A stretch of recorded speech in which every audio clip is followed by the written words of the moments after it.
Hi, welcome to this month's Colouring in Chit Chat, and today I'm delighted to welcome to the Caravan Miranda Krestovnikoff, TV wildlife presenter and writer. Miranda, thank you for coming. What a magical place. This is fab. So Right. how are you? I'm very well.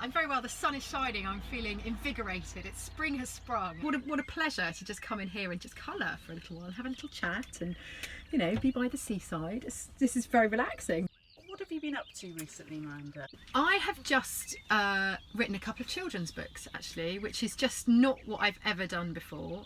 So I've written one on the sea and one on birds. I do a lot of work with the sea, and I'm president of the RSBP, so it wasn't really rocket science to put those two things together and realise that actually this is what I should be doing. So the sea one is just about to come out, and the birds one is coming out later on the year. They look really beautiful. I've had two amazing illustrators that I've worked with, and they've just all I've done is write a few words.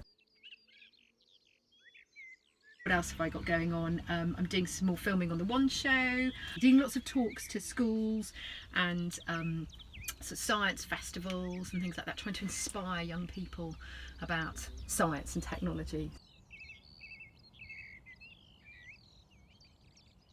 Well, I had absolutely no idea what I wanted to do when I was at university, and I remember my tutor sitting me down and saying, right Miranda, what are you going to do with your life? I was like, oh, I don't really know.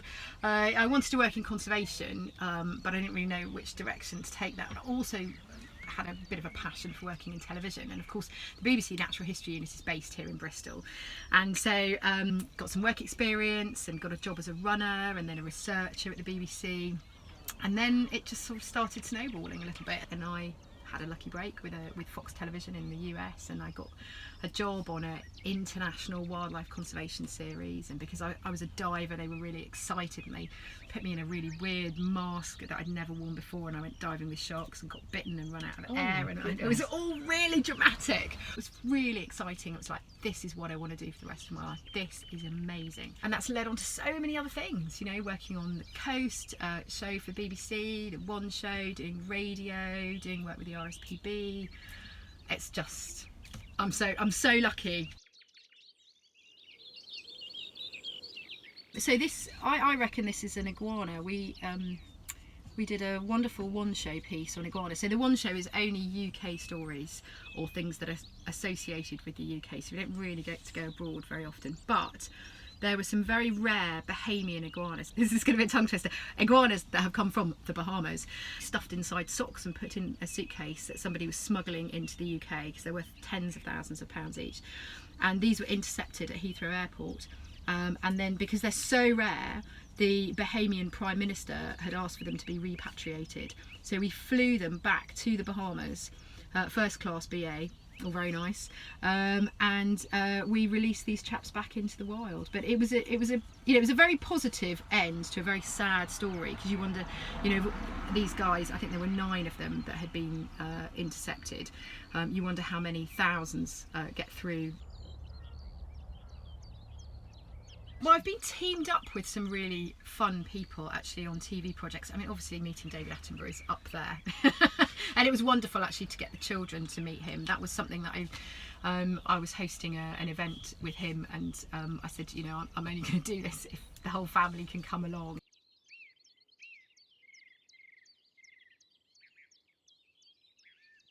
Oh, there's so many top tips. I mean, children just need to be outside and playing. They're never happier than when they're outside, discovering for themselves as well, instead of always putting something in front of a child, whether it's a screen or a device or whatever.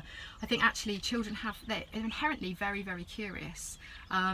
I'm really lucky, I've got a big garden, and so when we've had children to play, when my children have been young, I just turf the kids out in the garden, doesn't matter if it's raining or sunny, and they will automatically go and pick up logs and look in the pond and see if there's anything moving around, and climb the trees. We've got a tree house and all that sort of thing, and just making some sort of connection with the outside world and with nature and the environment that they live in.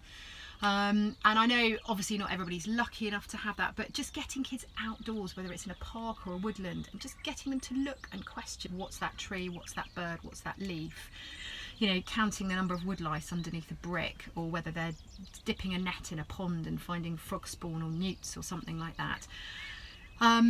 It's that curiosity which we need to fuel rather than just sort of dampen and say, oh, don't go out, it's raining, or you might get muddy, or, you know, I'm a bit scared because you're going to be on your own or whatever. Let them go, just let them enjoy life a little bit more. They'll be stronger, better people because of it. And were you very much like that when you were a child? I spent my life up a copper beech tree. We had this really beautiful, huge copper beech tree that overlooked the house. When it was just great, I used to spend all my time up there, and I used to just walk barefoot everywhere. Up the road to the local woods, everything was barefoot. I still love being barefoot today. Now, this is the way I was brought up. My parents weren't particularly wildlife-y, but they were very outdoorsy, so we did a lot of camping, a lot of walking. We're inside a bit too much. We're doing this a bit too much, and we're not looking out of the windows and wondering, you know, the sun, where the sun rises, where the sun sets, where the stars are, where the moon is, all of that sort of thing. Gardening, I love gardening. I'm absolutely rubbish at relaxing. I've started riding again, and actually that's my big relaxation. I just love it on a day when I'm not working and I've dropped the little one at school, and I just go up to the yard and I just go riding, and that's, you know, when the weather's as beautiful as it is today as well. That's my big relaxation, so I'm enjoying that at the moment. Got another crazy iguana with a random eyeball at the bottom. Sort out those eyeballs, they're just weird. Very strange. I just think they're brilliant, and it's so creative, and I am not very artistic, so I can literally only colour in one colour in one space and another colour in another space. When you're sitting down for dinner, and you know dinner's going to take half an hour from the moment you've ordered it to the moment it sits actually in front of you on the table. So we get our tablecloth out, and we start colouring in, and the kids don't need a phone, they don't need a device, they just start colouring, and then daddy comes in and mummy comes in, and we talk about the day and we have some fun, and this is just a wonderful distraction while we're waiting for dinner. Oh, thanks so much for coming in and doing a colouring in chit chat with us, Miranda, today. It's been really fun. It's been a pleasure to have you. It's lovely to be inside Bertha. She's a bit special, isn't she? Like her.